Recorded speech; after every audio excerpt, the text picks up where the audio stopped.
Press the bell icon on the YouTube app and never miss another update.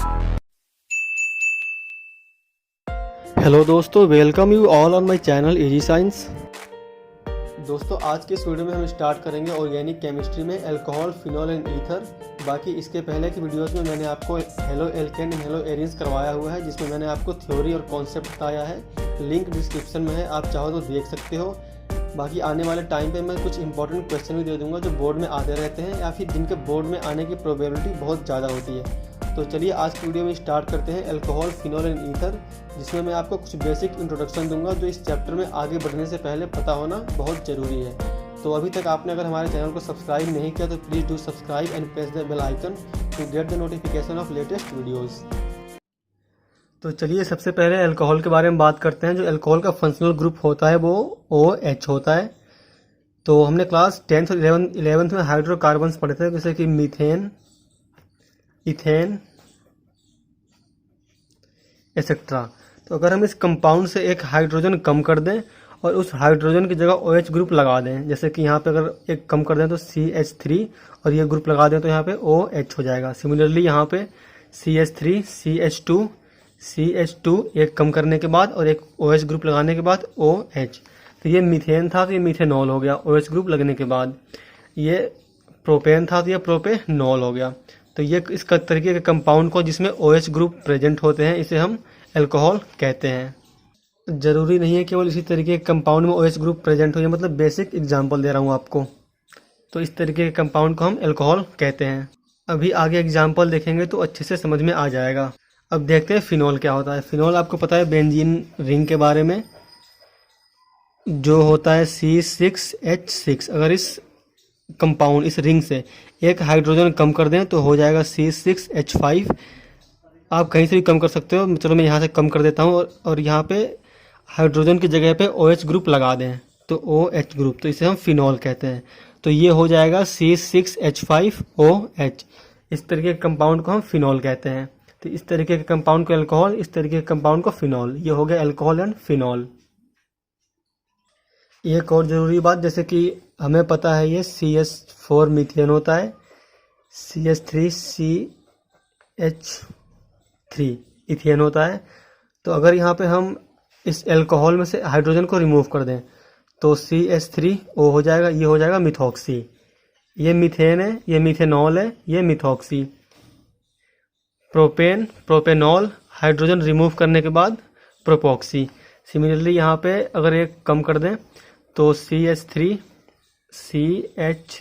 CH2OH, ये तो ethanol हो गया।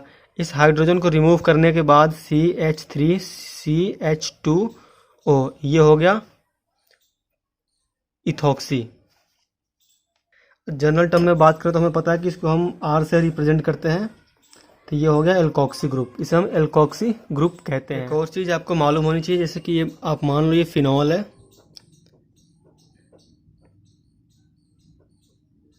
तो इस ग्रुप के रिस्पेक्ट में ये जो होगा, इस पोजीशन को हम ऑर्थो कहते हैं।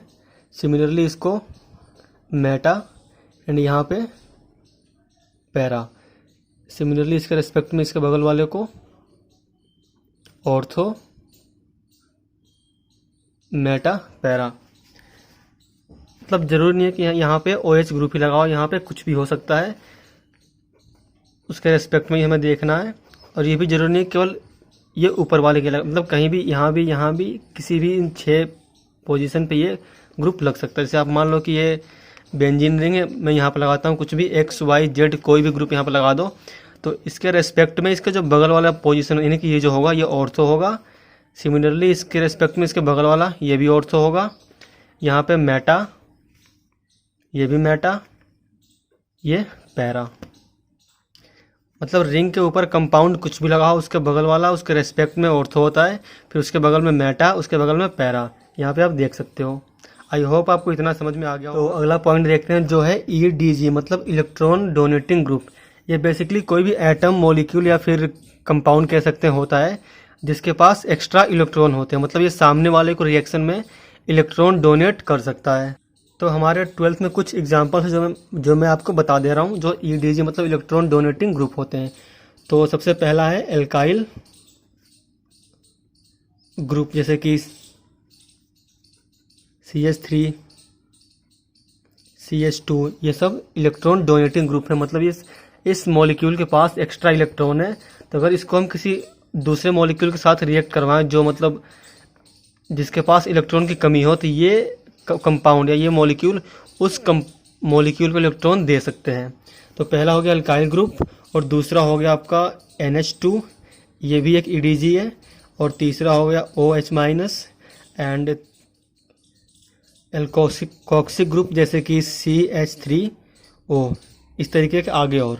तो ये सारे जो मॉलिक्यूल या एटम होते हैं, मॉलिक्यूल बेसिकली मॉलिक्यूल ही है, इनके पास एक्स्ट्रा मतलब एक्सेस में इलेक्ट्रॉन है, तो ये सामने वाले को इलेक्ट्रॉन दे सकते हैं। जैसे मान लीजिए इसके साथ OH- के साथ अगर हम एक हाइड्रोजन जोड़ दें, तो हमें पता है इसके पास हाइड्रोजन के ऊपर पॉजिटिव चार्ज होता है, इसके पास नेगेटिव है, मतलब ये इलेक्ट्रॉन दे के बॉन्ड बना के यहाँ पे H2O फॉर्म कर लेंगे। तो सिमिलरली कोई भी कंपाउंड जो ये सब इस तरह के जो हमने यहाँ पे एग्जांपल लिए हुए हैं, इनके पास एक्स्ट्रा इलेक्ट्रॉन है, तो ये रिएक्शन में जब पार्टिसिपेट करेंगे तो सामने वाले को इलेक्ट्रॉन डोनेट कर सकते हैं।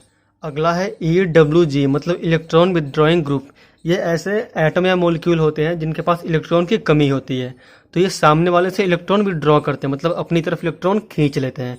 तो कुछ एग्जाम्पल जो हम देख लेते हैं, तो पहला है हमारा एल्डिहाइड ग्रुप जो होता है CHO, बेसिकली डबल बॉन्ड होता है इसके बीच में, और दूसरा है COCH3, तीसरा है COOH जो कार्बोक्सिलिक ग्रुप होता है, और एक और है NO2 nitro group, CN cyanide and X। ये हेलोजन एटम होते हैं इसमें बेसिकली, जैसे कि फ्लोरीन, क्लोरीन, ब्रोमीन, आयोडीन। हमें पता है ये जो कंपाउंड होते हैं इलेक्ट्रॉन नेगेटिव होते हैं, मतलब ये इलेक्ट्रॉन को अपनी तरफ अट्रैक्ट करते हैं। तो ये सारे कंपाउंड भी इसी तरीके के होते हैं जो सामने वाले से इलेक्ट्रॉन अपने तरफ अट्रैक्ट करते हैं, इसीलिए हम इनको इलेक्ट्रॉन विदड्रॉइंग ग्रुप कहते हैं, मतलब EDG। इसमें एक और एग्जाम्पल हो जाएगा NH3। अच्छा होगा कि आप इसको ध्यान रखना, इस एग्जाम्पल को हम आगे आने वाले सारे ऑर्गेनिक चैप्टर में यूज़ करेंगे। अब थोड़ा कार्बोनिल कंपाउंड के बारे में बात कर लेते हैं। कार्बोनिल कंपाउंड, इसका मतलब बेसिकली वो कंपाउंड जिसमें कार्बन, डबल बॉन्ड, ऑक्सीजन ये ग्रुप बेसिकली प्रेजेंट हो। तो हमारे सिलेबस में जो कार्बोनिल कंपाउंड है, एक तो एल्डिहाइड हो गया जो होता है C डबल बॉन्ड O, ये मतलब एल्डिहाइड का बेसिक स्ट्रक्चर है। एक दूसरा होता है कीटोन जो होता है RC double bond O, R, या फिर यहाँ पे R डैश भी हो सकता है। तीसरा होता है कार्बोक्सिलिक एसिड ग्रुप जो होता है कि RC डबल बॉन्ड O, यहाँ पे OH। तो ये सारे कार्बोनिल कंपाउंड है। अभी के लिए बस आपको इतना ही ध्यान रखना है, बाकी से अगले चैप्टर में इन सबको हम डिटेल में पढ़ेंगे। एक और बात आपको ध्यान रखना है, जैसे मान लो कोई रिएक्शन हो रहा है या फिर हम कोई मैकेनिज्म ड्रॉ कर रहे हैं, तो यहाँ पे कोई कंपाउंड है XYZ जिसके ऊपर पॉजिटिव चार्ज है, और यहाँ पे भी कोई कंपाउंड हम मान लेते हैं जैसे कि ABC फॉर एग्जांपल के लिए, जिसके ऊपर नेगेटिव चार्ज है। तो अगर आप इस रिएक्शन का जो मैकेनिज्म ड्रॉ करोगे, यहाँ पे कोई भी मान लेते हैं प्रोडक्ट बन रहा है EFG, मैकेनिज्म ड्रॉ करोगे तो यहाँ पे ध्यान रखना ऑलवेज जो नेगेटिव होगा, एरो जो बनाओगे नेगेटिव पॉजिटिव पे अटैक करेगा। अगर एरो आप इस तरीके से बनाओगे तो सही है, अगर आप एरो पॉजिटिव से नेगेटिव बनाओगे तो ये गलत हो जाएगा। तो इस बात का ध्यान रखना कि always negative will attack on positive, ये नेगेटिव है तो ये इस पर अटैक करेगा। तो एरो जो एरो होगा वो इस तरीके से होगा। अगला है reducing agent and oxidising agent. Reducing agent basically वो होता है कोई मतलब एटम या मॉलिक्यूल जो रिएक्शन में अपने इलेक्ट्रॉन्स को लूज करके सामने वाले को दे दे, मतलब जिसके पास इलेक्ट्रॉन हो और वो सामने वाले को दे सकता है। कुछ एग्जांपल देख लेते हैं हम। तो पहला हो गया प्लेटिनम, पैलेडियम, निकल, ये मतलब रिड्यूसिंग एजेंट है, मतलब किसी भी रिएजेंट को इसके साथ मिक्स करेंगे तो ये सारे उस रिएजेंट को रिड्यूस कर देंगे, मतलब उसमें इलेक्ट्रॉन इसको डोनेट कर देंगे। तो कुछ एग्जांपल देख लेते हैं। पहले प्लेटिनम, पैलेडियम, निकल and LiAlH4 lithium aluminium hydride. एक हो गया NaBH4HI, ये सारे मतलब रिड्यूसिंग एजेंट हैं। सिमिलरली ऑक्सीडाइजिंग एजेंट वो होते हैं जो सामने वाले से इलेक्ट्रॉन ले लेते हैं, मतलब जिनके पास इलेक्ट्रॉन की कमी होती है और और जब वो रिएक्शन में पार्टिसिपेट करते हैं तो सामने वाले से इलेक्ट्रॉन ले लेते हैं। कुछ एग्जांपल जो हम देख लेते हैं। तो पहला एग्जांपल है KMNO4, दूसरा है K2Cr2O7 PCC and CrO3 HNO3 H2SO4। ये सारे ऑक्सीडाइजिंग एजेंट हो गए, ये सारे रिड्यूसिंग एजेंट हो गए। ये अपने इलेक्ट्रॉन्स को लूज करके सामने वाले को देते हैं, सामने वाले को देकर रिड्यूस करते हैं। मतलब एडिशन ऑफ हाइड्रोजन होता है रिडक्शन। तो ये इलेक्ट्रॉन को लूज करके सामने वाले को देते हैं और सामने वाला इनकी वजह से रिड्यूस हो जाता है, इसलिए इनको रिड्यूसिंग एजेंट कहते हैं। सिमिलरली ऑक्सीडाइजिंग एजेंट, ऑक्सीडेशन का मतलब होता है loss of hydrogen. Oxidation loss of hydrogen, reduction gain of hydrogen. ये रिड्यूसिंग एजेंट है, ये ऑक्सीडाइजिंग एजेंट है। आई होप आपको यहाँ तक समझ में। अगला है इलेक्ट्रोफाइल एंड न्यूक्लियोफाइल। इलेक्ट्रोफाइल होता क्या है? डेफिशिएंसी ऑफ इलेक्ट्रॉन, मतलब कोई भी एटम, मॉलिक्यूल या कंपाउंड जिसके पास इलेक्ट्रॉन की कमी हो, जो मतलब सामने वाले से इलेक्ट्रॉन अट्रैक्ट करता हो।